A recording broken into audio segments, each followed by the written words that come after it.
Welcome to Living Equations, and today we shall speak about the rise of North Bengaluru. In 2014, one of India's largest IT companies shelved its plans of developing a 100-acre campus near the Bengaluru airport.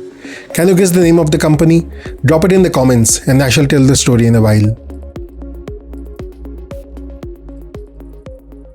Today, that same corridor is home to major investments by companies like Shell, Boeing, SAP, and more recently Amazon.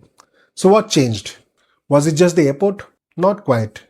Over the past decade, North Bengaluru has emerged as one of Bengaluru's strongest performing real estate markets, driven by infrastructure, employment growth, government planning, and one advantage the rest of the city was slowly running out of: land availability. More importantly, this story helps answer a question every homebuyer should ask: how does a growth corridor actually emerge? Because if you understand that, you're far more likely to spot the next one. Let's go back to 2010. Kempegowda International Airport had just opened 2 years earlier, and there was enormous optimism around it.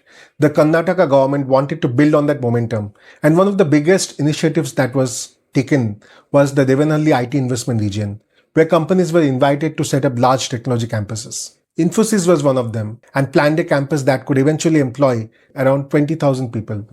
On paper, everything looked promising: a brand new airport, upcoming infrastructure, wider roads.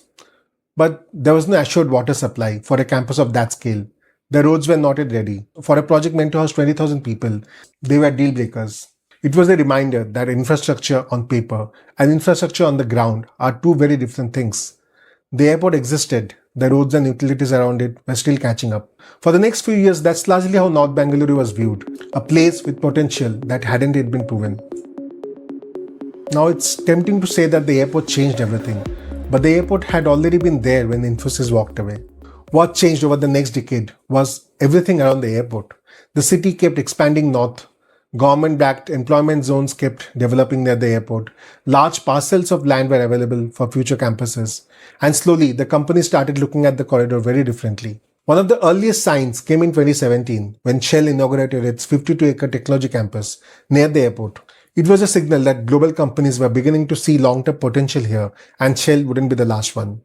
Around the same time, several advantages were starting to line up.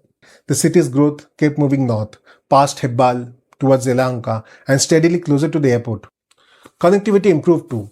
Alongside the Bellary Road, the Hennur-Bagaluru Airport Road opened up another route, especially for people coming from East Bengaluru. Meanwhile, the KIADB Aerospace Park, announced years earlier, stopped being a line on the master plan and started becoming a place where companies actually started operating. And then there was land availability. By the mid-2010s, Bangalore's established IT corridors like Outer Ring Road or Whitefield, they were maturing, and finding 30 or 40 contiguous acres of land for a future-ready campus was becoming increasingly difficult. North Bengaluru still had it. Large parcels close to an international airport, backed by planned employment zones. That combination was becoming rare everywhere else in the city. Companies chose North Bengaluru for land plus connectivity plus an emerging ecosystem. And now that's a different proposition altogether. And once a few global companies proved it, others started following. In 2024, Boeing inaugurated its Rs 1,600 crore Engineering and Technology Center within the KIADB Aerospace Park. This happens to be its largest facility outside the United States. In 2025, SAP inaugurated a 41-acre innovation park within the same region and invested nearly Rs 1,900 crores. More recently, Amazon inaugurated its new campus near Bagalur Cross, adding another employment hub to the corridor. Together, they created multiple employment clusters around the airport, not one central business district. So North Bengaluru was not growing because of one company or one kind of employment, because an entire ecosystem was taking shape. So what can we take from this? 3 lessons. 1. Infrastructure creates the opportunity, not the demand always. So we know that the airport opened in 2008. The biggest corporate investments came much later, like over a decade later. Infrastructure alone doesn't build real estate market. It needs jobs to follow. Secondly, follow employment and not announcements. Now, when a company commits to a large campus, it's making a 20 to 30-year bet on that location, staying well connected, attracting talent, supporting expansion. That's a strong signal for home buyers because employment creates housing demand.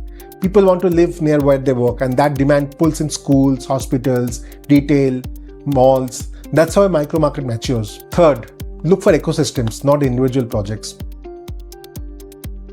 A single office campus can lift a neighborhood, not an entire corridor, but an ecosystem like the one existing in North Bengaluru that has multiple kinds of employments with technology, engineering, aerospace, logistics, manufacturing, all operating across different pockets. That's a broader, more resilient base. One more thing worth noting is that North Bengaluru is not one market. Hebbal, Yelahanka, the Bangalore Aerospace Park, Jakkur, Tanisandra, Devanahalli, these are all very different micro markets. They have different price points, different infrastructure maturity, different growth drivers. Treating them as one is one of the biggest mistakes home buyers make. Also, don't assume that this corridor can be simply copied elsewhere. It took an international airport, employment zones, availability of land, and a decade of sustained investment all coming together. It's a combination that mattered. If you found this useful, consider subscribing to Living Equations.